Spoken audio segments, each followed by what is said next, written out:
दोस्तों, Madrid dream supreme के पिछले 20 एपिसोड को तो आपने देखा ही होगा, लेकिन दोस्तों सबसे पहले मैं ये सबको बता दूं कि आज का जो एपिसोड की एक्सप्लेन मैं करने वाला हूँ पिछले 20 एपिसोड में से, और आज का ये एपिसोड सबसे बेस्ट मुझे लगा है। और आप पूरी एपिसोड देखने के बाद मुझे कमेंट करके बताना कि आज का ये एपिसोड आपको कैसे लगे। तो दोस्तों एपिसोड की शुरू करते हैं। एपिसोड की शुरू में हम देखते हैं कि दो हेवनली एंशिएंट बीस्ट ने सनसेट वैली के ऊपर एक फॉर्मेशन को क्रिएट किए थे, जिसके अंदर उन दोनों बीस्ट के साथ फॉर्मेशन के अंदर गायब हो जाते हैं। जिसे गायब हुए देख के उनका सारे दोस्त काफी परेशान हो जाती है कि आखिर उनफे किस हाल में है। जिस पर उनफे की लड़की मोंक सबको कहती है कि आप लोग ज्यादा सोचो मत, ये एक ऑर्डिनरी फॉर्मेशन है, मेरा सन को कुछ नहीं होगा क्योंकि वो काफी ताकतवर है और वो मेरे सबसे बेस्ट डिसिपल है। उसके सामने कितना भी मुश्किल ही क्यों न आए, वो जिसका मुकाबला करते हैं। और तब दोस्तों वो लोग आपस में बातें करते हैं कि सनसेट वैली का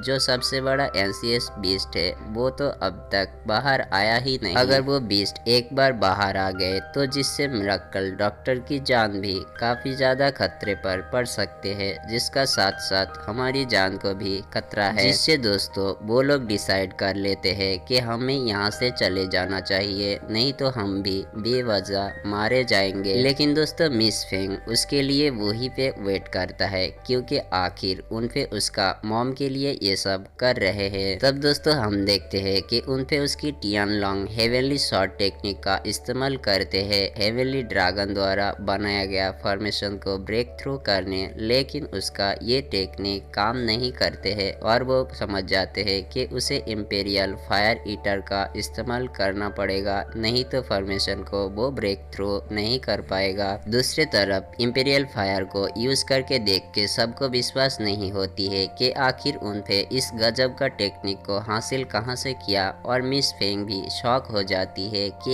ये इंपीरियल फायर ईटर फार्मूला को तो उनपे चाइल्डहुड में यूज किए थे, और दोस्तों इसलिए वो उस टेक्निक का यूज करते हैं मुझे बचाने के लिए। तो अब मैं श्योर हो गया कि यही ब्रदर उनपे ही है। तब दोस्तों हम फ्लैशबैक के कुछ सीन को देखते हैं जहाँ पे उनपे इंपीरियल ईटर फायर फार्मूला का इस्तेमाल कर रहे होती है मिस फेंग। तब उसे पूछती है कि ब्रदर उनपे तुमने इस फार्मूला को कहां से सीखा। जिस पर उनपे कहती है कि मैं डेली इस फार्मूला का प्रैक्टिस करता हूँ बीस्ट फायर के नामों निशान मिटाने के लिए। तब दूसरा लड़की कहती है क्या तुम हमें इस फायर का इस्तेमाल करना सिखाओगे। जिस पर उनपे कहती है कि मेरे मॉम ने कहा है कि उनका होने वाला बहू को ही सिर्फ इस फार्मूला को मैं सिखाऊं। जिसे सुन के मिस फेंग और दूसरी लड़की उसे शादी करने के लिए राजी हो जाते हैं। तब दोस्तों फिर से हम उनफे को देखते हैं जो फॉर्मेशन को ब्रेक थ्रू करते ही जा रही होती है और बार बार ब्रेक थ्रू करने के लिए सनसेट वैली के सबसे डेंजर एंशिएंट बीस्ट के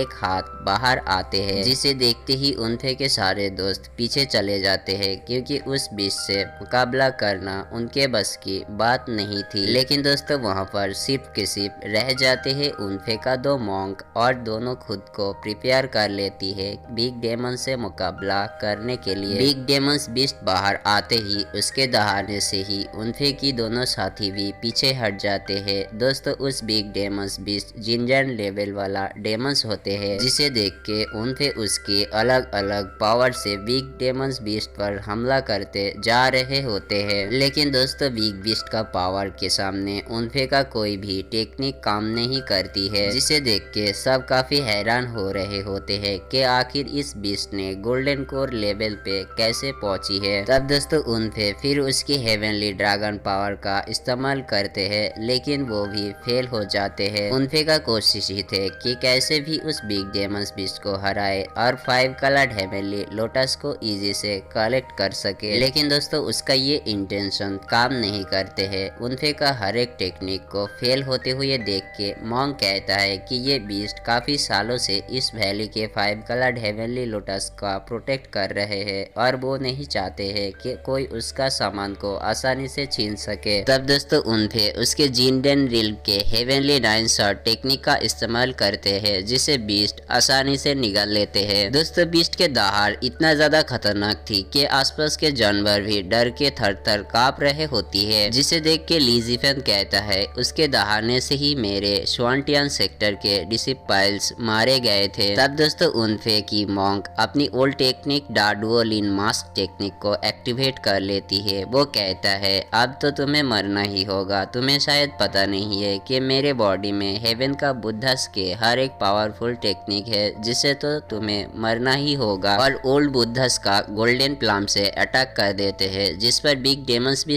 कहते हैं तुम लोग अगर तुम्हारे अच्छाई चाहते हो तो मेरे वैली से निकल जाओ, नहीं तो मैं तुम्हें आज यहाँ से जिंदा वापस नहीं जाने दूंगा। तब दोस्तों मॉन्क और बिग डेमंस बीस्ट के अंदर काफी ज्यादा खतरनाक फाइट होते हैं। दोस्तों हर किसी का हिम्मत नहीं हो रहे होते हैं कि एंशिएंट बीस्ट से मुकाबला कर सके। ये सब कुछ देखते हुए लड़की मॉन्क अपनी स्नो शैडो शॉर्ट से अटैक करने जाते हैं, लेकिन दोस्तों वो भी डेमन से मुकाबला नहीं कर पाते हैं। तो दोस्तों आप लोग समझ ही सकते हो कि एंशिएंट बीस्ट कितना पावरफुल थे, जिसको जिंडर रिम्स वाले कल्टीवेटर भी हरा नहीं पाते हैं। तो दोस्तों नेक्स्ट एपिसोड में हम देखेंगे आखिर उन पे एंशिएंट बिग डेमंस बीस्ट को कैसे हरा पाता है। तो दोस्तों माय ड्रीम सुप्रीम के एपिसोड 21 की द एंड हो जाती है। और एक छोटा सा रिक्वेस्ट है, चैनल को सब्सक्राइब करके बेल नोटिफिकेशन को ऑल पे ऑन कर देना ताकि नए नए सीरीज का नोटिफिकेशन आपको मिलते रहे।